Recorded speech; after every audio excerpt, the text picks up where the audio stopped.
আসসালামু আলাইকুম রহমতুল্লাহ।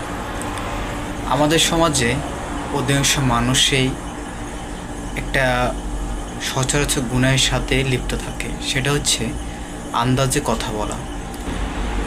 এই আন্দাজে কথা বলা নিয়ে হাদিস ও কোরআনে কিছু নির্দেশনা আছে।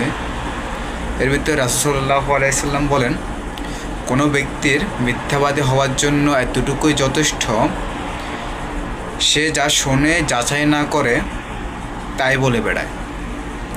সহিহ মুসলিম হাদিস নম্বর 8।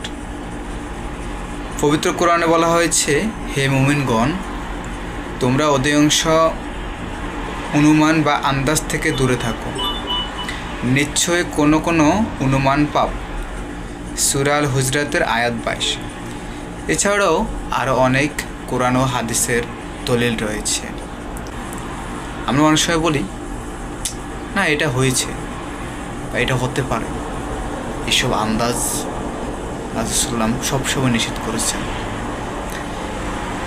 আমি আপনার সামনে একটি হাদিস এবং কোরআন আয়াত পেশ করেছি, যেটার মাধ্যমে স্পষ্ট হয় যে আন্দাজে কথা বলা একেবারেই নিষিদ্ধ। আন্দাজে কথা বলার কারণে অনেক সময় আমরা বিপদে পড়ি। তাই আন্দাজে কথা বলা থেকে সম্পূর্ণরূপে বিরত থাকার জন্য আমরা চেষ্টা করি। আল্লাহ আমাদেরকে সেই তৌফিক দিক। আল্লাহুম্মা আমিন।